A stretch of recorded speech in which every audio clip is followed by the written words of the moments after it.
It was very special to be here, to be part of this. And Archbishop Dermot, Farrell and I are over here representing the Irish bishops. And just to see the diversity of people here, people from all over the world. I mean, thousands upon thousands of people who just wanted to be here, to pay their respects to the Holy Father, to pray for his soul, of course, and to give thanks to God for his amazing ministry among us. Pope Francis was very clear from the beginning that he wanted to be a pope for the poor, for the marginalised, for those who were on the peripheries of society, people also who are maybe even excluded from the church.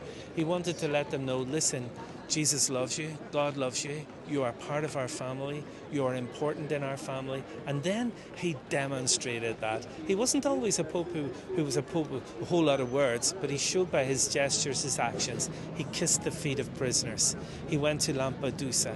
He embraced people. There was one moment that happened here in the square many years ago where he went over to a man who had a terribly disfigured face.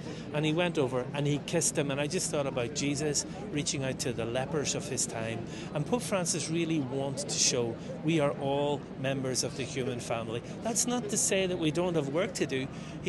Jesus called people to repentance, to conversion, to change their lives, and to really try to have their lives based on hope, on faith, and on love. There were many groups, including a group on our own flight coming out. There's one more coming out in the afternoon. But I think what they decided was, look, we're going for Carlos Acuta's canonization. That's cancelled. But let's go to Pope Francis' funeral and make that our pilgrimage. And, the young people who are coming were ecstatic the fact that they're going to be here for Pope Francis' funeral. It's a very historic occasion, and it will be a prayerful occasion for them, and certainly that also a pilgrimage, a pilgrimage of faith. I wonder, was it providential also that means that there will be so many young people present here for Pope Francis' funeral, because he wanted to be close to the youth. He had a synod on youth, vocation and discernment.